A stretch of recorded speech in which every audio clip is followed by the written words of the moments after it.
Défi J'envoie 2026, jour 29. La contrainte créative du jour, c'est de te parler de quelque chose que j'ai appris récemment.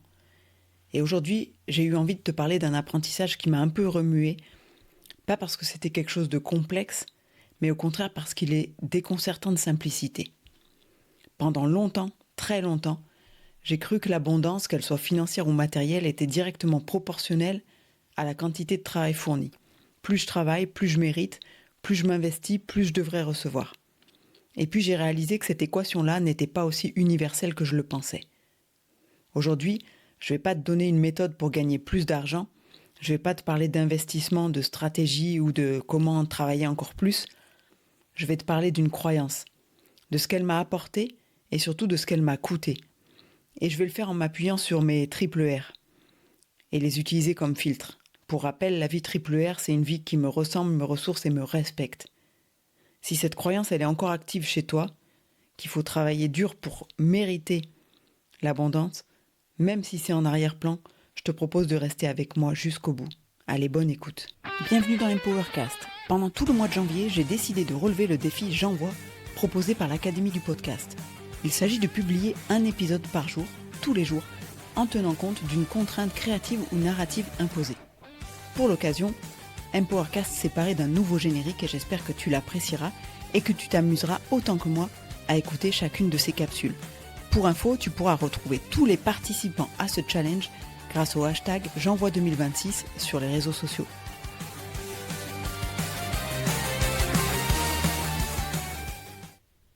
Commençons par le R de ressemble.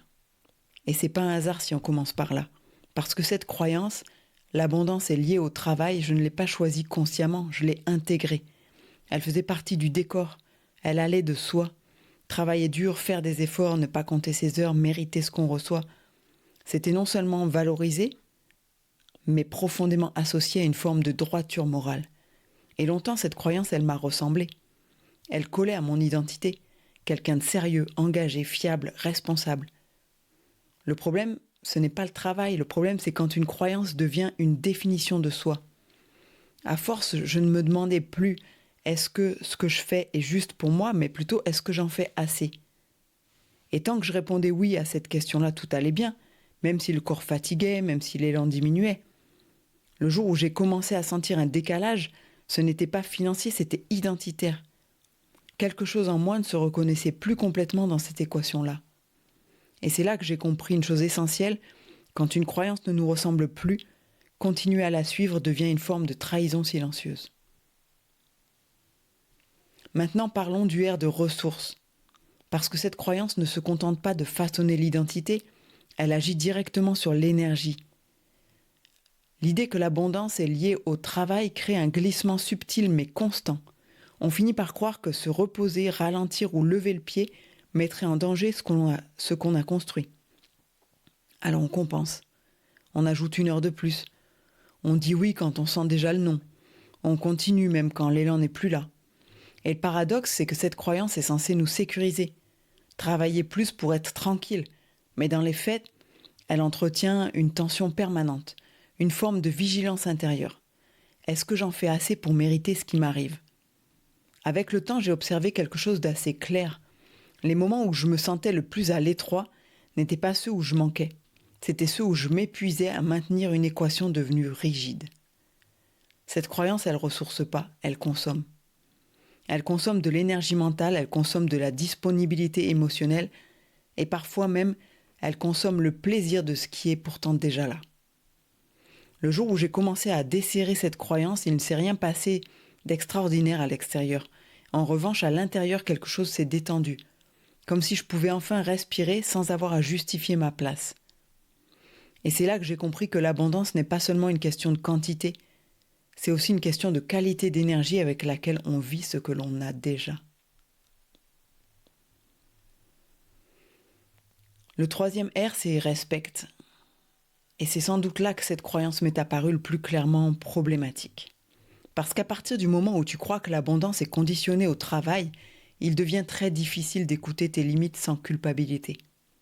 La fatigue devient un signal à ignorer, le besoin de ralentir devient suspect, et le plaisir parfois doit presque se justifier. Respecter son rythme dans ce cadre-là, ce n'est jamais neutre. Ça donne l'impression de tricher. Or, se respecter, ce n'est pas arrêter de s'engager, ce n'est pas renoncer à l'ambition. Se respecter, c'est arrêter de se forcer à fonctionner selon une règle intérieure qui ne nous correspond plus. J'ai compris que je continuais parfois à travailler contre moi, non pas par nécessité réelle, mais par fidélité à une croyance ancienne. Et c'est là que quelque chose s'est déplacé. Quand tu respectes vraiment ton énergie, tu prends de meilleures décisions. Tu choisis différemment. Tu poses des cadres plus justes. Et paradoxalement, c'est souvent là que les choses circulent mieux. Pas parce que tu forces moins, mais parce que tu es plus aligné avec ce que tu fais. Le respect de soi n'est pas un luxe, c'est un prérequis pour une abondance durable. Alors non, je ne dis pas que le travail n'a aucun lien avec l'abondance. Je dis que ce lien n'est ni exclusif ni automatique. L'abondance n'est pas la récompense du surmenage. Elle est souvent la conséquence d'un alignement plus fin entre ce que tu fais, pourquoi tu le fais et comment tu le fais. Ce que j'ai appris récemment, ce n'est pas à travailler moins, c'est à changer de regard, à cesser de croire que l'engagement devait forcément se payer en tension, en fatigue ou en renoncement à soi.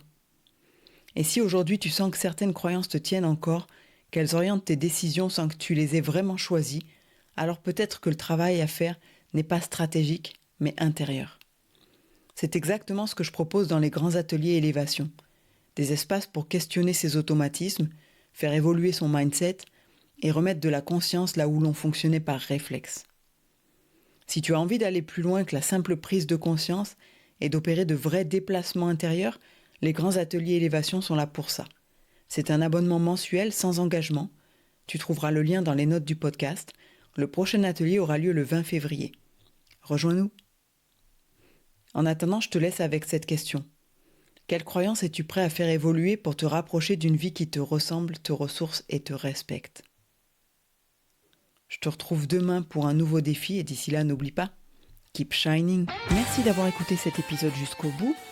Pendant tout le mois de janvier et pendant toute la durée de ce défi J'envoie, je te propose de me laisser des commentaires ou des questions sur le répondeur d'Empowercast que tu trouveras dans les notes du podcast. C'est un lien sur lequel tu cliques et qui te permettra de me laisser un message de moins de 30 secondes. Mais il y a déjà de quoi en dire en 30 secondes. Allez, j'ai hâte d'écouter ton message. À demain!